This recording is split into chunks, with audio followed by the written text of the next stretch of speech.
అందరికీ నమస్కారం. ముందు ఒక మాట చెప్పాలా, రేపు కాబోయే ఎమ్మెల్యే మాట్లాడినట్టు నేను మాట్లాడలేను. అది మా వల్ల కాదు. కృష్ణారెడ్డి గారు మీరు ఎమ్మెల్యే చేసుకోండి, బ్రహ్మాండంగా మాట్లాడాడు. ప్రతి ఒక్కటి కూడా మీకు అన్ని క్లుప్తంగా చెప్పాడు. సో మీరందరూ కూడా ఒక్కటి గుర్తుపెట్టుకోండి, కృష్ణారెడ్డి గారిని ముందుకు గెలిపిండి. తర్వాత మాలేపాటి బ్రదర్స్ ఈరోజు చూపించిన అభిమానం చాలా గొప్ప విషయం.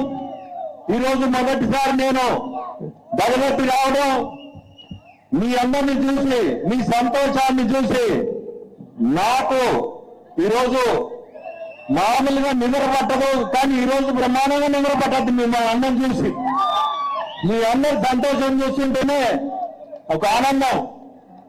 మాలేపాటి బ్రదర్స్ మీ అందరూ ఎంత ఎంత గొప్ప విషయం.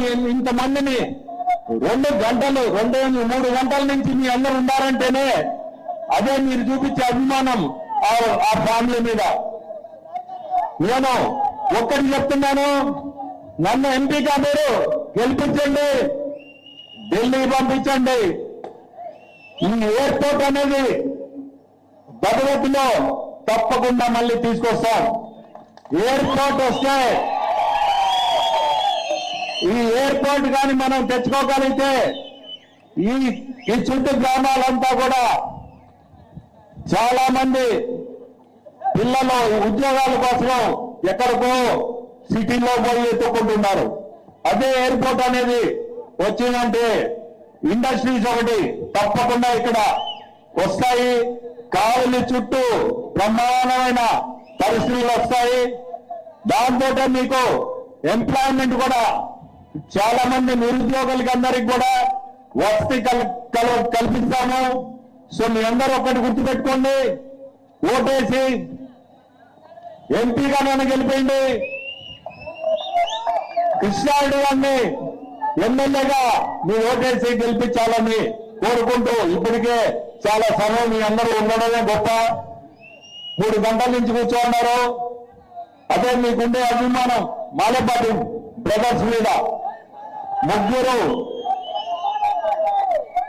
జై మాలేపాటి. ఇంకా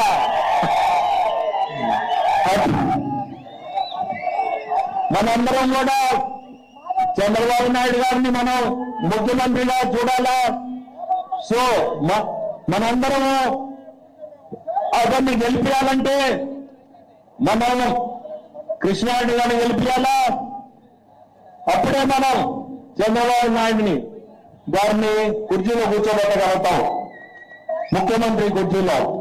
సో మీ అందరూ కష్టపడి ఈ ఎలక్షన్ లో ప్రతి ఒక్కరూ కష్టపడి ఏమన్నా మనస్పర్ధలున్నా మర్చిపోయి ప్రతి ఒక్కరు కూడా సైకిల్ గుర్తు ఓటేసి మా ఇద్దరిని కృష్ణారెడ్డి గారిని నన్ను గెలిపించాలని కోరుకుంటూ, మీ అందరి అభిమానాలు చాలా సంతోషం. మళ్ళీ కూడా మీ దైవతికి మాలేపాటి బ్రదర్స్ వాళ్ళ దీంతో మళ్ళీ వస్తాను కూడా.